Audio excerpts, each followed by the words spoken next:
Simão, Simão, eis que Satanás vos pediu para vos peneirar como trigo, mas eu roguei por ti, para que a tua fé não desfaleça. E tu, quando te converteres, fortalece teus irmãos. Lucas, capítulo 22, versículo 31 ao 32. Nós devemos entender, amados, que Satanás é um inimigo ativo. Não podemos subestimá-lo. Satanás, ele quer nos destruir. Ele pede para ter você. Aqui está escrito: Satanás vos reclamou. Ou seja, Satanás vos pediu.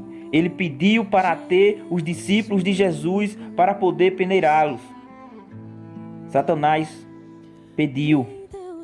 Podemos dizer que Satanás também tem suas orações. E em suas orações o desejo dele é ter os crentes. E ele tem atacado a cada um de nós diariamente com seus dados inflamados, propagando mentiras através de seus agentes, ideologias mundanas para corromper os princípios cristãos. Vemos isso, que Satanás tem agido na sociedade, na cultura, nas artes, na música, atacando as famílias, que é a base da sociedade.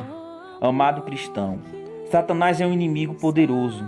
Ele é mais forte do que nós. Sim, isso é verdade. Mas graças a Deus, ele não é mais forte do que o nosso Senhor, Jesus Cristo. Jesus Cristo é Deus onipotente, soberano, e todas as ações do nosso inimigo estão sob o controle do nosso Rei. Devemos lembrar diariamente que somos fracos, que necessitamos da graça de Deus. Subestimar o inimigo é viver de forma orgulhosa. Muitas vezes somos vencidos pelos ardis do inimigo que nos leva a pecar. Mas a boa notícia é que Jesus Cristo é o nosso sumo sacerdote. Ele intercede por nós junto ao Pai. Sim, ele nos preserva orando por nós. Diferentemente de Satanás, que faz pedidos a Deus para nos ter e destruir-nos, Cristo intercede por nós, pois somos sua propriedade. Aqui vemos que Pedro recebe uma má notícia. A má notícia é que Satanás estava querendo peneirá-lo. Iria fazer isso. Porém, Jesus Cristo dá a boa notícia a Pedro, como está escrito no versículo 32 do capítulo 22 de Lucas. Mas eu roguei por ti, para que a tua fé não desfaleça. Jesus Cristo é o nosso sacerdote. Jesus Cristo nos preserva na fé, intercedendo por nós para que a nossa fé não seja destruída. Jesus orou por Pedro, intercedeu para que quando Pedro fosse provado, a sua fé não morresse. Podemos ter a certeza, a segurança de que jamais pereceremos, mesmo que todas as forças das trevas venham contra nós. Nesse mundo seremos provados, tentados, atribulados de várias maneiras, mas podemos ter a certeza da nossa salvação, pois temos um sacerdote supremo e todo-poderoso que intercede por nós. Portanto, pode também salvar perfeitamente os que por ele se chegam a Deus, porquanto vive sempre para interceder por eles, como está escrito em Hebreus, capítulo 7, versículo 25. Aqui está a resposta, o porquê de Pedro ter sido preservado na fé. E também é o porquê nós, crentes em Cristo, seremos preservados. Pedro era um eleito. Deus Pai o escolheu antes da fundação do mundo para dar a seu Filho, Jesus Cristo, como presente de amor. Nós, amados irmãos, somos presentes de Deus Pai para o Deus Filho. Por isso estamos seguros eternamente, pois Jesus Cristo não perderá nenhum daqueles que recebeu do Pai. Ele vive a interceder por nós. E a vontade do que me enviou é esta, que eu não perca nenhum de todos aqueles que me deu, mas que eu ressuscite no último dia. João capítulo 6, versículo 39. Deus é soberano. A vontade dele será feita. Nada pode resistir à sua vontade. Vemos aqui também que Jesus Cristo é um filho obediente ao Pai. Jamais ele desobedeceria em não preservar aqueles que o Pai lhe deu como um presente de amor. Eu rogo por eles, não rogo pelo mundo, mas por aqueles que me tens dado, porque são teus.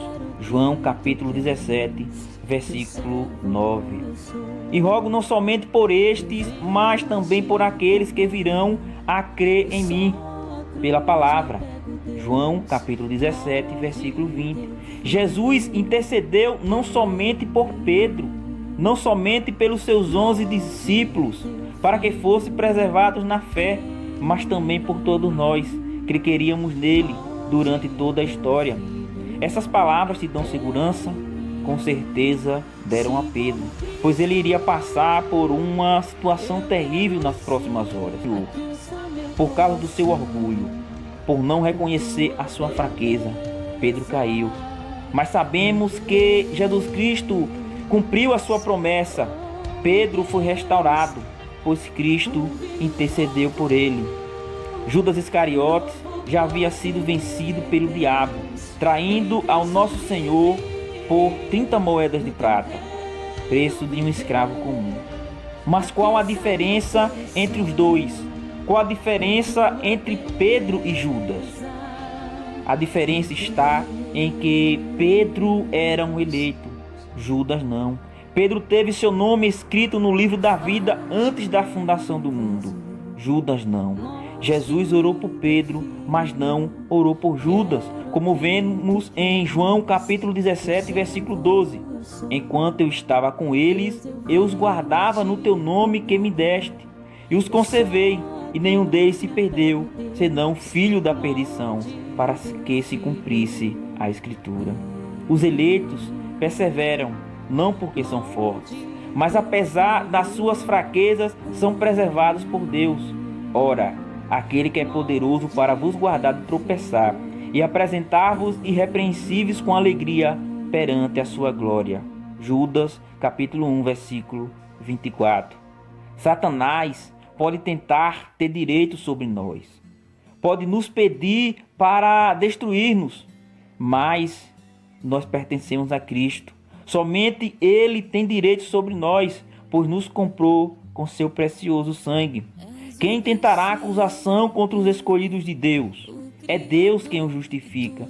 Quem os condenará? Pois é Cristo quem morreu, ou antes quem ressuscitou dentre os mortos, o qual está à direita de Deus e também intercede por nós. Romanos capítulo 8, versículo 33 e 34.